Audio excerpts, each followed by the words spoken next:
So complaints చాలా వస్తున్న ఒక క్లియర్ అబ్జెక్షన్ ఏంటంటే కస్టమర్స్, ఏజెంట్లు, మేనేజర్లు, ఎంప్లాయీస్ ప్రతి ఒక్కరి దగ్గర నుంచి నేను రోజు వింటూ వస్తున్న అబ్జెక్షన్, ఇన్సూరెన్స్ రేట్లు విపరీతంగా రేట్లు పెంచేస్తుంది, ప్రతి సంవత్సరం పెరిగిపోతున్నాయి, ఏంటి ఈరోజు రెన్యువల్ వచ్చేసరికి మారిపోతుంది. ఫస్ట్ మనం అందరం అర్థం చేసుకోవాల్సిన ఇన్సూరెన్స్ రేట్లు పెరుగుతాయి, ఇంకా పెరుగుతాయి, ఇంకా పెరగచ్చు. ఇది ప్రిడిక్షన్.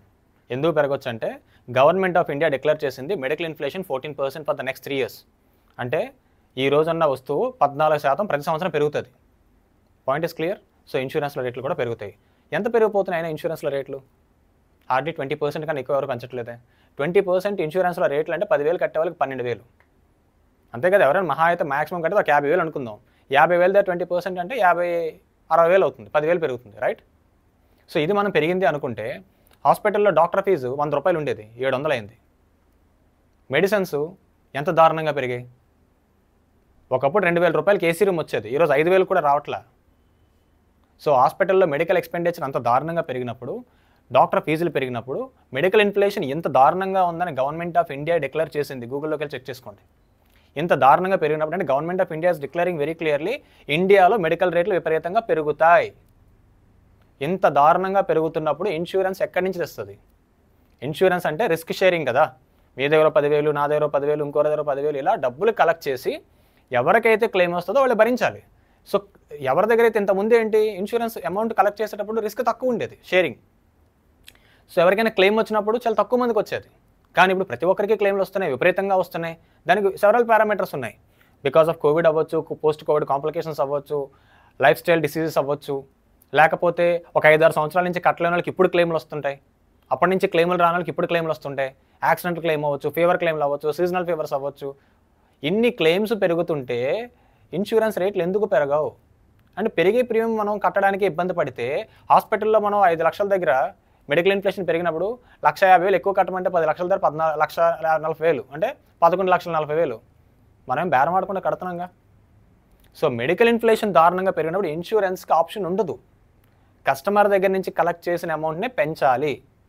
ఓకే, సో దీనికి గవర్నమెంట్ కూడా గ్రీన్ సిగ్నల్ ఇచ్చింది. ఎందుకంటే ఇన్సూరెన్స్ కంపెనీలు అది పెంచకపోతే మిగతా ఇన్సూరెన్స్ పరిస్థితి ఏంటి? ఇన్సూరెన్స్ కంపెనీలో ఎగ్జిస్టింగ్ కస్టమర్స్ పరిస్థితి ఏంటి? ఇప్పుడు ఆల్ ఆఫ్ సడన్ 10-15 సంవత్సరాల నుంచి ఉన్న ఇన్సూరెన్స్ కట్టిన కస్టమర్లకి, సార్ నాకు వేరే కంపెనీలో రేట్లు పెరిగాయని చెప్పి ఈ కంపెనీకి వచ్చాను, ఇక్కడ కూడా పెరిగాయి, ఎక్కడ పెరిగాను ఇంకో కంపెనీకి వెళ్ళాను అక్కడ పెరిగాయని చెప్పి నేను ఇన్సూరెన్స్ కట్టనని ఆగిపోయాను అనుకోండి, కంపెనీలు నడుస్తాయా? సార్ ఇప్పటిదాకా వచ్చిన కస్టమర్లు అందరూ క్లెయిమ్ వాడేశారు, అందువల్ల నేను ప్రీమియం పెంచట్లేదు ఎవరు, అందువల్ల నేను ఇన్సూరెన్స్ నడపలేనని కంపెనీ అనగలదా? కాదు కదా. ఇన్సూరెన్స్ కంపెనీలు నడవాలంటే వేరే ఆప్షన్ లేదు. బంగారం రేట్లు పెరిగితే కడుతున్నాం మనం, రైట్? బియ్యం రేట్లు పెరిగితే తీసుకుంటున్నాం, ఎందుకంటే నిత్యావసరం ఫీల్ అవుతున్నాం. మెడికల్ అంతకన్నా ఎమర్జెన్సీ. ఈరోజు క్లెయిమ్ రావచ్చు, రేపు రాకపోవచ్చు, ఎల్లుండి రాకపోవచ్చు, 10 సంవత్సరాల తర్వాత లైఫ్ లాంగ్ మీరు సంపాదించిన డబ్బు అంతా లాగేస్తుంది. ఒక సింగిల్ స్ట్రోక్ ఫ్యామిలీని రోడ్డు మీద తెచ్చేస్తుంది.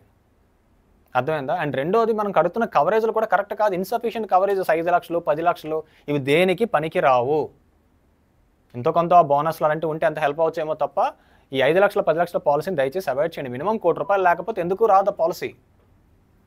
మీరు రేట్లు పెరుగుతున్నాయి అంటే నేను అదే అంటాను. డాక్టర్ల దగ్గరికి వెళ్ళి రేట్లు పెరుగుతున్నాయంటే డాక్టర్స్ ఏమంటారంటే మీరు సెలూన్ షాప్కి వెళ్ళి 1,000-2,000 ఇస్తారు, మా దగ్గరకు వచ్చి 700 కట్టడానికి ఏడుస్తారా అంటున్నారు డాక్టర్లు. When I was talking to my friends. Okay, నేను ఇన్సూరెన్స్ కంపెనీ మేనేజ్మెంట్లతో మాట్లాడితే వాళ్ళు అంటారు డాక్టర్లకు కడతారు, హాస్పిటల్లో అడిగితే కడతారు, ఇన్సూరెన్స్ కంపెనీ కట్టే ₹1,000-2,000 ప్రీమియం కట్టడానికి బాధ అనిపిస్తుందా? అది బాధ అనిపిస్తే ప్రాబ్లమ్స్ మేము ఎలా పెయిన్ చేస్తాం, మేము ఎలా లాస్ని బేర్ చేస్తాం అని వాళ్ళు అడుగుతున్నారు. అర్థమైందా? సో ఇది ఎప్పటికీ రిజాల్వ్ అవ్వలేదు. ఎప్పుడు రిజాల్వ్ అవుతుందంటే ప్రతి ఇంటికి ఇన్సూరెన్స్ వెళ్ళిపోయి, ఇన్సూరెన్స్ డిమాండ్ తగ్గిపోయి, లేదా క్లెయిములు రాకుండా ఉండిపోయింది అనుకోండి, అప్పుడు ఆలోచించవచ్చు. కోవిడ్లో వ్యాక్సిన్ రేట్లు చాలా దారుణంగా వెళ్ళాయిగా బ్లాక్లో, ఇప్పుడు ఎవరు కొంటలేదుగా. అదే ఏదైనా డిమాండ్ ఉన్నప్పుడు దాని రేటు పెరుగుతుంది. మెడికల్ ఎప్పటికీ తగ్గదు. సో మనం హెల్దీగా ఉన్నప్పుడు చిన్న ఏజ్లోనే పాలసీ తీసుకోవాలి. ఎంత ఎక్కువ తీసుకుంటే అంత మంచిది. ఏ క్లెయిము రాకపోతే బాధపడకండి ఫస్ట్. ఇంకొక దారుణమైన అబ్జెక్షన్ ఏంటంటే నాకు ఏ క్లెయిము రాలేదు, నా డబ్బులు పోతున్నాయి. ఎంత దారుణం అంటే అది, నాకు ఏ క్లెయిము రాదు, నా డబ్బులు పోతున్నాయి అంటే ఫస్ట్ పాయింట్ ఇందాక నిన్న కూడా ఒక ఆయన చెప్పినట్టుగా you should feel that you are blessed with a good health. డబ్బులు కట్టామని జబ్బులు తెచ్చుకుంటావా? You should feel that you are blessed with a good health. భగవంతుడు మనల్ని బాగా చూశాడు, అందులో ఒక పుణ్యకారం చూడాలి. నేను చాలా మంచి మాట విన్నాను. నా డబ్బులు తీసుకెళ్ళి ఎవడో బెడ్ మీద ఉన్నాడు ఖర్చు పెడుతున్నాను అనుకుంటాను నేను. ఆయన చాలా బాగా చెప్పాడు. నేను ఒక ఫైనాన్షియల్ అడ్వైజర్. మనం ఎవరికి బెడ్ మీద ఉన్నాడు సాయం చేయం, ఈ విధంగానే మన నుంచి ఇంకో ఫ్యామిలీకి ఇంకో కుటుంబానికి సాయం అవుతుందిగా. మన డబ్బులు తీసుకెళ్ళి ఎవడికో బాగోలేనికే పెడుతున్నారు. ఆన్ బెడ్ రిడన్ అయిపోయినాడో ప్రాణం మీదకి వచ్చినోడికే కదా పెడుతున్నారు. మన వల్ల మనం కట్టే డబ్బులు మన క్లెయిమ్ రాకపోవడం వల్ల ఇంకో ప్రాణాన్ని కాపాడుతున్నాయి. ఆ పుణ్యం వల్ల భగవంతుడు మళ్ళీ బాగా చూస్తున్నాడు అనుకోవచ్చుగా. It's all about mind set. Okay, రేట్లు పెరుగుతాయి, ఖర్చులు పెరుగుతాయి, జీతాలు పెరుగుతాయి, ప్రాబ్లమ్స్ పెరుగుతాయి. లెట్ us యాక్సెప్ట్ ఇన్సూరెన్స్ రేట్లు అనేది ఈ కంపెనీ ఆ కంపెనీ అని కాదు, అన్ని కంపెనీలు పెరుగుతాయి. First you accept the truth. ఈ రోజు ఉన్న ప్రియం రెన్యువల్ లేదు, మీకే కాదు నాకే కాదు, even I'm not exceptional for this. Any company CEOs are not exceptional for this. I clear? So please understand, insurance రేట్లు పెరగడానికి చాలా రీజన్స్ ఉన్నాయి. క్లెయిములు పెరుగుతున్నాయి, కంపెనీ లాసుల్లోకి వెళ్తున్నాయి. ఓకే, పాపులేషన్ పెరుగుతుంది, న్యూ కస్టమర్స్ యాడ్ అవుతున్నారు, చాలా చాలా డిసీజులు వస్తున్నాయి, మెడికల్ ఇన్ఫ్లేషన్ పెరిగింది, హాస్పిటల్లో రేట్లు పెరుగుతున్నాయి. ఒకప్పుడు క్లెయిములు తక్కువ, కస్టమర్లు తక్కువ, అందువల్ల రేట్లు స్టేబుల్గా ఉన్నాయి. ఇప్పుడు ప్రతి ఒక్కరికి అవేర్నెస్ వచ్చింది, ఇన్సూరెన్స్ లేకపోతే ఆన్ రోడ్ వచ్చేస్తామని అందరికీ అర్థమైంది. గవర్నమెంట్ ఎంప్లాయీలు కడుతున్నారు, కార్పొరేట్ ఎంప్లాయీలు కడుతున్నారు, ఎందుకంటే దట్స్ నాట్ పర్మనెంట్. ఎప్పుడు ఏ సెక్టర్ ప్రైవేట్ అయిపోతుందో తెలియదు.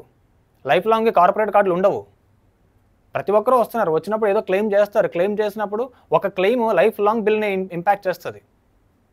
ఒక యావరేజ్గా మన లైఫ్ లాంగ్ కట్టే ఇన్సూరెన్స్ ప్రీమియం ఎంత? ఒక్కసారి ఒక పార్ట్ డ్యామేజ్ అయితే దానికోసం ప్రతి సంవత్సరం హాస్పిటల్కి వెళ్తే మనం పెట్టే ఖర్చు ఎంత? అంతే కదా. అసలు ఏమి వాడడం, అసలు నాకు ఎలాంటి హెల్త్ ఇష్యూ రాదంటే అసలు ఇన్సూరెన్స్ ఎవరు తీసుకోరుగా. సో తీసుకున్నప్పుడు ఎందుకు పెరుగుతున్నాయో కూడా దయచేసి అర్థం చేసుకోండి. I clear? Thank you.